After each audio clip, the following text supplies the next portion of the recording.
नमः संस्कृताय बच्चों, सुप्रभात। इसके पहले हम लोग इस पाठ को 2 पार्ट में पढ़ चुके हैं पिछली वीडियो में। ठीक है बच्चों, कल हम आप लोगों को रोके थे यहीं पर कि कण्व ऋषि वह शकुंतला को विदाई के समय वह शिक्षा देते हैं, उपदेश देते हैं। वह जो हम लोग माँ, जो समझदार माँ होती है, अब सभी की बात तो हम नहीं जानते हैं, लेकिन जो समझदार माँ होती है तो वह बच्चों अपनी लड़की को विदाई के समय यही शिक्षा दे तो कोई भी घर बिगड़े ना। आज के भी परिवेश में अगर ऐसे हो जाए तो किसी भी घर में विद्रोह या विछोह की स्थिति, अलगाव की स्थिति न उत्पन्न हो। ठीक है बच्चों, और वह शिक्षा आप लोग श्लोक में पढ़िएगा तो समझिएगा कि थोड़ा सा भी बात होता है। अब के समय में, पहले तो नहीं था इतनी सुविधा कि ज़रा सी बात होती है तो लड़कियां तुरंत मैके फ़ोन कर देंगी कि ये हुआ है, ऐसे हुआ है, तुरंत अब मैके वाले भी पहुंच जाएंगे, इंटरफेयर करेंगे, तो तरह तरह की समस्याएं होती हैं। लेकिन यह श्लोक में हम लोग जानेंगे कि कैसे कण्व ऋषि अपनी शकुंतला को यह शिक्षा देती हैं।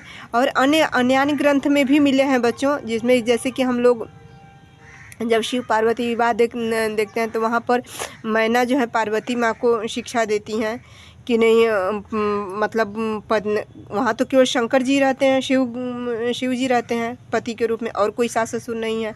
और राम जी सीता जी का जब विवाह होता है तो सीता जी को जो सुनैना शिक्षा देती हैं कि सबकी सेवा करना, सास ससुर और पति, जेठ जेठानी, मतलब जेठ देवरान देवर जो भी हैं परिवार में, सबको एक सूत्र में बांध करके कैसे लेके चलना, यह शिक्षा दी जाती है प्राचीन काल में। आज हम लोग यहाँ इस चैप्टर के माध्यम से, इस पाठ के माध्यम से हम लोग पढ़ेंगे कि कण्व ऋषि शकुंतला को कैसे शिक्षा देते हैं कि तुम यह ऐसे करना वहाँ जाना तो। ठीक है, शुश्रूषस्व गुरुन् कुरु प्रिय सखी वृत्ति सपत्नी जने भर्तुर्विप्रकृतापि रोषणतया मा स्म प्रतीपं गमः भूयिष्ठं भव दक्षिणा परिजने भाग्याश्वनुत्सेकिनी यान्ति एवं गृहिणी पदं युवतयो वामाकुलस्याधयः। कहते हैं शुश्रूषस्व गुरुन का यहाँ पर मतलब कि गुरु से नहीं है बच्चों। गुरु का मतलब संस्कृत भाषा में देखें तो श्रेष्ठ जन, जो आपसे बड़े हैं, जो आपसे बड़े हैं, जैसे सास हुई, जेठानी हुई, बड़ी ननद हैं, तो सबकी सेवा करना। शुश्रूष मतलब सेवा करना, बड़े जो तुमसे ज्येष्ठ हैं, जो बड़े हैं तुमसे, उनकी सेवा करना। और कुरु प्रिय सखी वृत्ति सपत्नी जने, जो अन्य सपत्नी जन हैं, जैसे पहले जो राजा दुष्यंत हैं तो कण्व ऋषि को भी ज्ञात है, उनकी पहले से 2 रानियां थीं, हंसपतिका और वसुमती। ठीक है, तो अब ये तीसरी रानी बन के जा रही हैं। तो सपत्नी जने से यहाँ कि प्रिय सखी, अपने सखियों जैसा बर्ताव करना, अपनी सौतनों के प्रति भी, अपनी सपत्नी जनों के प्रति भी, मतलब बहनों जैसा, सखियों जैसा व्यवहार करना। ठीक है ना। अब आज की भाषा में तो आज नहीं है ये स्थिति सपत्नी जन में ले तो, लेकिन अब जाते हैं परिवार में तो जेठानी है ना, देवरानी है ना, जो भी मतलब देवरानी, जेठानी, ननद जो भी है परिवार में, तो सबके साथ सखियों जैसा, बहनों जैसा जिसे व्यवहार करना चाहिए। ठीक है, तो वही वो बता रहे हैं, शिक्षा दे रहे हैं कि सपत्नी जनों के साथ प्रिय सखियों, प्रिय सखी के तो सखियों जैसा नहीं, प्रिय सखियों जैसा वृत्ति व्यवहार करना। भर्तुर्विप्रकृतापि रोषणतया मा स्म प्रतीपं गमः। कभी तुम्हारे भर्तु के द्वारा अर्थात पति के द्वारा कभी रोषणतया, कभी मतलब विपरीत, कभी क्रोध की अवस्था में, कभी माइंड जिसे हमेशा एक जैसे नहीं ना है, कभी किसी कारण से क्रोधित है तो तुम्हारे ऊपर भी अगर मान लिया वो गुस्सा उतर गया उनका, तो तुम मा स्म प्रतीपं गमः, तो तुम उनके विपरीत, जैसे कि वो भी गुस्सा है तो तुम भी उन गुस्सा हो जाओगी, तो फिर बात बढ़ेगी।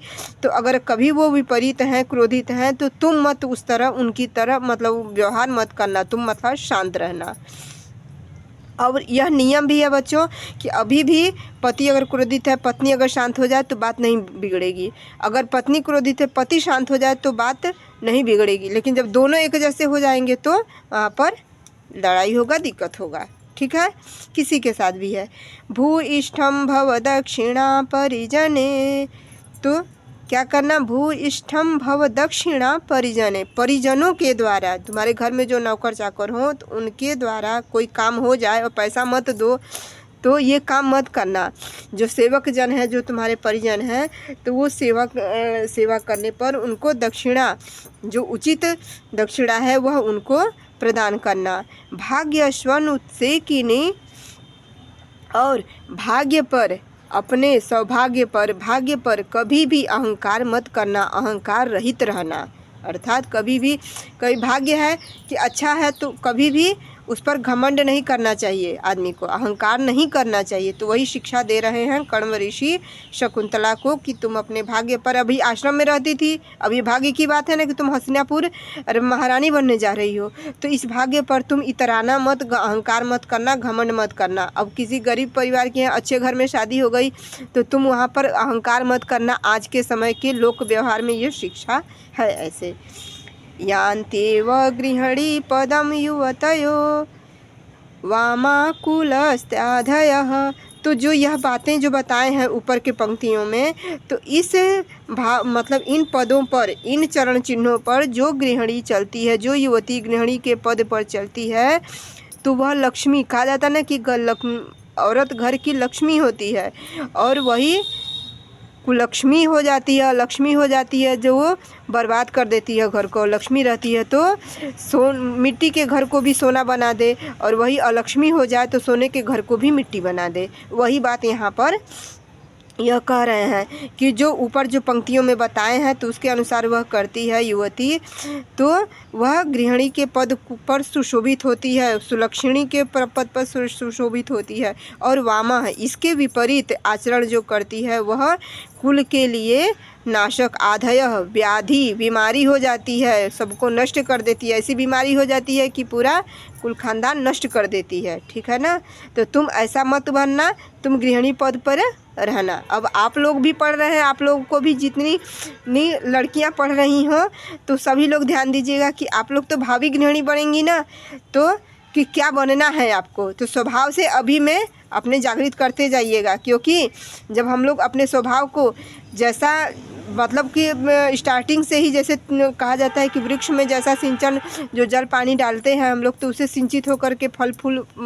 फलीभूत होता है, तो वैसे ही हम लोग का स्वभाव संस्कार भी होता है बच्चों। अभी आप लोग नई पीढ़ी हैं तो फिर आगे जाना है, जैसे जो संस्कार मन में ढाले तो क्या हमें करना है, क्या इतना तो समझदारी हो गया है इस, तो फिर हमारे अंदर संभाले हम, यही एज है आप लोगों को कि अच्छा बनना है या बुरा बनना है। अब इतनी पंक्तियों से आप लोग खुद जा कर के मनन कीजिएगा, समझिएगा कि हमें क्या करना है, अच्छा बनना है, लक्ष्मी बनना है या अलक्ष्मी बनना है।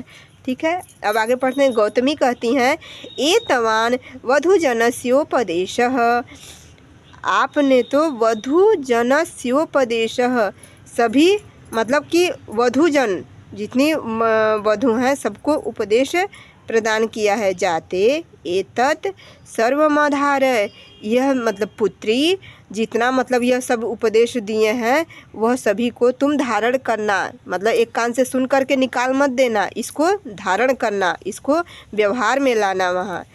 फिर कण्व कहते हैं, वत्से परिष्वजस्व माम सखी जनम च, पुत्री परिष्वजस्व माँ सखी जनम च, मतलब जाने से पहले अपनी सखी जनों से मिल लो।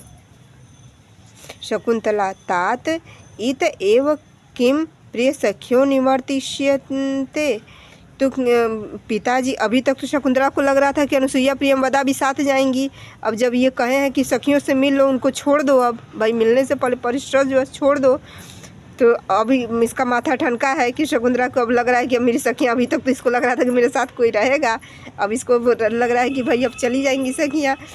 तो कहती है कि पिताजी इत एव किम प्रिय सखो निवर्तिष्यते, क्या आप मेरी सखियों को लेके जाएंगे? कण्व कहते हैं वत्से इमे अपि प्रदे, इनको भी तो देना है, तुमको तुम्हारे पति को दे प्रदान कर रहे हैं तो इनको भी तो इनको पति के को देना है। न युक्त मन यो तत्र गंतुम, यह युक्त नहीं है कि मतलब ये तुम्हारे साथ जाएं। भाई तुम अपने पति के घर जा रही हो, इनको भी ले जाएंगी, इनको भी अपने योग्य वर देख करके इनका भी विवाह करेंगे, ये लोग भी जाएंगी अपने पति के घर, तो यह युक्ति संगत नहीं है कि यह तुम्हारे साथ जाएं। त्वया सह गौतमी यास्यति, तुम्हारे साथ गौतमी जा रही है। शकुंतला पितर माश्लिष्ट, पिताजी को आश्लिष्ट मतलब आलिंगन करके कथमिदानीं तातस्यांकत परिभ्रष्टा मलय तटोन्मूलिता चंदनलतेव देशांतरे जीवितम धारयिष्ये। पिताजी कैसे, कथमिदानीं यह कैसे हो पाएगा पिताजी कि परिभ्रष्टा अंकात परिभ्रष्टा मलय तनय, मतलब कि जो चंदन की वृक्षलताएँ होती हैं बच्चों, तो वह केवल मलय पर्वत पर ही होती हैं, ठीक है ना बच्चों। तो मलय पर्वत से उन्मीलिता उखाड़ी गई चंदन लता देशांतरे जीवितम धारयिष्ये, मतलब कि देशांतर में अन्य देश में वह जीवन धारण नहीं करती है, वह मलय पर्वत पर ही रहती है। तो अब वह अपनी तुलना ये खुल करके नहीं कह रही है, वो कही है संक्षेप में कि क्या चंदन लता मलय पर्वत से उखाड़ी गई चंदन लता देशांतर में कहीं जीवन धारण करती है, तो अर्थात हम भी तो आपके हाथ से मतलब चंदन उखाड़े गए, क्या वहाँ जीवन धारण कर पाएंगे? यह उसके कहने का भाव है, शकुंतला के कहने के भाव को देख करके कण्व ऋषि आगे फिर समझाते हैं, कहते हैं कण्व कहते हैं वसे किमेव कातरासि, पुत्री क्यों कातर होती हो, यदि क्षामि ते तदस्तु, तुमको जो वहाँ इच्छा होगी वह सब कुछ मिलेगा। उसके पश्चात शकुंतला पितु पादयो पतित, उसके पश्चात बच्चों अभिज्ञान शाकुंतलम में श्लोक है और भी कटा हुआ है, आप लोग के पाठ में संक्षेप में है बच्चों थोड़ा। उसके बाद शकुंतला लास्ट में आता है, जब शकुंतला अपने पिता को जब जाते समय होता है तो अपने पिताजी को चरणों में पतितः अर्थात चरण स्पर्श करती है। फिर शकुंतला कहती है हला द्वे अपि माम सममेव परिष्वजेथाम, सुनो द्वे अपि दोनों भी म सममेव परिष्वजेथाम, अब हम दोनों मतलब कि अलग हो जाएंगे, मिलती है। फिर उसके बाद अब वो समझती है कि भाई ये दोनों आश्रम में चली जाएंगी, अब हम चले जाएंगे तो अब हम दोनों बिछड़ जाएंगे, अलग हो जाएंगे। सख्यो तथा कुरुतः, तो उसके पश्चात मतलब मिल करके गले आलिंगन करती हैं, मिलती हैं एक दूसरे से, फिर उसके बाद चली जाती हैं। सख्यो तथा कुरुतः, उसके बाद दोनों सखियां भी वो वैसा ही करती हैं। फिर शारंगरव कहते हैं कि दूर मधिरूढ़ सविता, मतलब कि सूर्य भगवान जी दूर चले गए हैं, दूर जा रहे हैं, दूर मतलब कि सुबह के समय अब वहाँ जाना भी तो है, अब सामने मतलब कि 11-12 बजे का टाइम हो गया है, दूर ऊपर हो गए हैं, तो दूर मधिरूढ़ सविता, सूर्य भगवान जी दूर हो गए हैं। त्वरताम मात्र भवती, जल्दी करो जल्दी करो, आप जल्दी करो, मतलब कि अर्थात शीघ्रता करो, जल्दी करो, सूर्य भगवान जी दूर चले गए हैं और दूर जाना भी है भाई, पैदल ही तो जाना है, तो जल्दी करो कहते हैं, ठीक है। फिर उसके पश्चात शारंगरव कहते हैं दूर त्वरा जल्दी करो।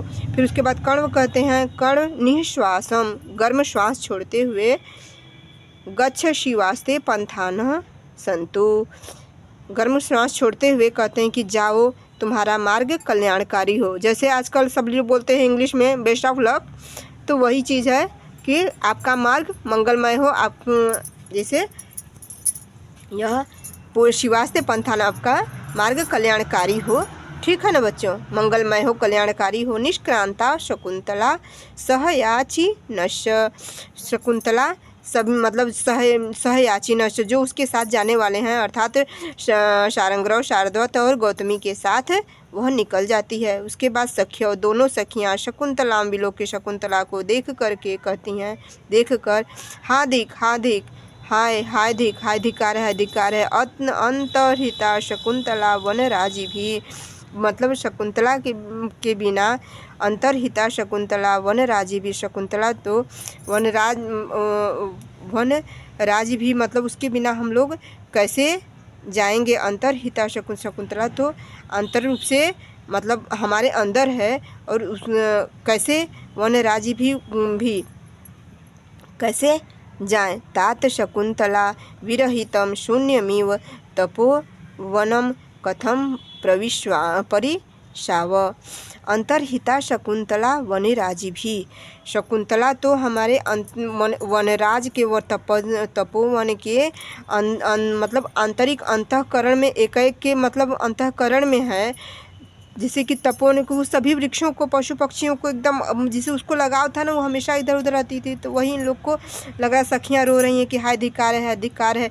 शकुंतला तो मतलब वनराज के पूरा मतलब जिसे अंतर्हित से जिसे जो कोई बाहर रहे तो उसको निकाल दे आदमी, और जो अंदर ही बैठा है तो उसको कैसे आदमी निकाले, उसकी यादें अभी तुरंत गई है तो हैं, तो इसीलिए सखियाँ रो रही हैं। और फिर शकुंतला विरहितम, शकुंतला के विरह के बिना शून्यमिव तपो वनम, यह शून्य मतलब शून्यता के समान उस तपोवन में जहाँ शकुंतला आंतरिक रूप से है, तो उस शकुंतला के बिना उस शून्य तपोवन में कैसे प्रवेश करें। फिर कण्व ऋषि कहते हैं स्नेह प्रवृत्ति रेव दर्शनी, यह स्नेह के कारण ऐसा प्रदर्शित हो रहा है। सविमर्श परिक्रम्य, सभी विमर्श के साथ परिक्रमण करके हंत भो हाय, मतलब कि सब जैसे ये नाटक है ना बच्चों, तो वहाँ पर स्टेज पर ही पर्दा गिरता है और सभी लोग इधर उधर परिभ्रमण करते हैं।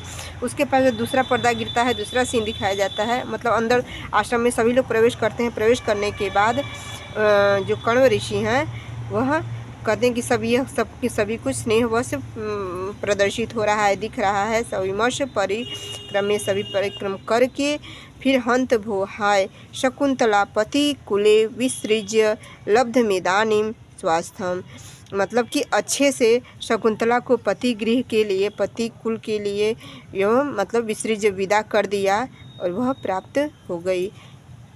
कुतः कहाँ, फिर आगे यह श्लोक के माध्यम से कहते हैं कुतः कहाँ, अर्थो ही कन्या परकीयैव तामद्य संप्रेष्य परिगृहीतुः जातो ममायां विशदः प्रकामं प्रत्यर्पितन्यासैवान्तरात्मा। अर्थो ही कन्या परकीय एवं, कन्या को कहा जाता है कि पराया धन है। यह परकीय एवं, यह कन्या पराया धन है, दूसरे का धन है। तामध्य संप्रेष्य परिगृहीत, उसको संप्रेष्य मतलब कि अच्छे से, परिगृहीतुम मतलब दूसरे को प्रदान किया। जातो ममायम विशदः प्रकामम, मेरे द्वारा यह कार्य अच्छे से हो गया। प्रत्यर्पित न्यास इवांतरात्मा, और उसको मतलब कि सुयोग्य पति को, राजा दुष्यंत भाई सुयोग्य है ना, तो सुयोग्य वर को प्रदान करके मैं न्यास प्रत्यर्पित न्यास इवांतरात्मा, हमको अंतरात्मा से संतुष्टि मिल रही है, संतुष्ट हो गया हूँ। कि कन्या को कहा जाता है कि पराया धन होती है, अर्थात दूसरे की धरोहर होती है। उसको योग्य वर को देख कर कन्या जिसे पिता के घर में रहती है, तो जब विवाह योग्य हो जाए तो उसको सुयोग्य वर को प्रदान कर देना ही यह पिता का धर्म होता है। तो वह दूसरे की धरोहर है और उसको मैंने सुयोग्य वर को प्रदान किया, तो ऐसा करके यह कार्य अच्छे से संपन्न हो गया, और जिससे मेरा मन संतोष को भी, यह दुख तो है भाई कि नहीं शकुंतला गई, लेकिन इस बात का सुख भी है कि कहा भी तो जाता है कि कन्या पराया धन है, दूसरे की धरोहर है। उसको कहा जाता है कि पुत्र कितना हो रहे तो रह जाएंगे घर में, लेकिन कन्या एक भी कोई नहीं रखना चाहते, क्योंकि कन्या को कहा जाता है कि दूसरे की धरोहर है, उसको सुयोग्य वर को प्रदान करना ही यह पिता का परम कर्तव्य होता है। ठीक है, तो इससे से उनकी अंतरात्मा में संतोष प्राप्त हुआ है कण्व ऋषि के मन में। देखिए यह लौकिक का चार भी है बच्चों कि जब विदाई होती है उस समय तो दुख होता है, लेकिन विवाह कार्य जब अच्छे से संपन्न हो जाता है, विदाई हो जाती है, तो माँ बाप को संतुष्टि भी होती है कि अच्छे घर में मेरी पुत्री चली गई। ठीक है, यही चीज़ कण्व ऋषि के साथ भी हुआ है। ठीक है बच्चों, इतना पाठ समझ में आया सभी को? ठीक है बच्चों, धन्यवाद। नमः संस्कृताय, सुप्रभात।